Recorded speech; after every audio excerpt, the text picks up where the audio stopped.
Good morning, good morning, good morning! Kamusta po kayong lahat? Si Mandong Labandero po ito para sa isa na namang edisyon ng Pika-Pikang Balita patungkol sa showbiz at Eat Bulaga plus with maingay na background. Ayun, inilaglag na nga sa kanyang silya si Jay Guevara. Inilaglag na pala sa grupo ng TVJ Defenders si Jay Guevara. Ayon sa huli kong napanood na vlog ni Batang Maynila Toits, hindi na raw nila kasama ito sa kanilang grupo sa kadahilan ng marami daw itong nasabing masasakit na bagay patungkol sa ilang members ng TVJ Defenders.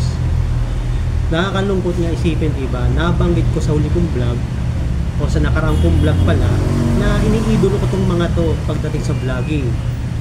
Kaya nga ako pumasok sa ganito rin dahil sa kanila Ayun, tasahantong din lang pala sa ganito na merong magsasabi ng masasakit na bagay patungkol sa ilang members ng TVJ Defenders. Ayun, hangad ko pa rin sana ay magkaayos pa rin sila at mabulit ang grupong ito.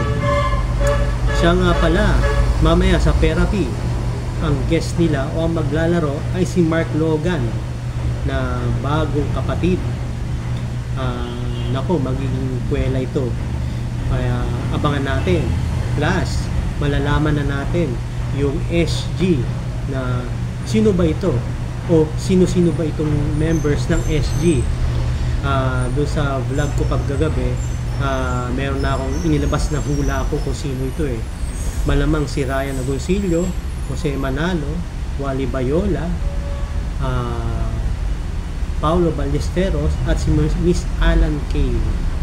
Nako, abangan na lang natin mamaya. Ilang oras na lang, mapapanood na natin ang Eat Bulaga. So, yun. Hanggang dito na lang muna, guys.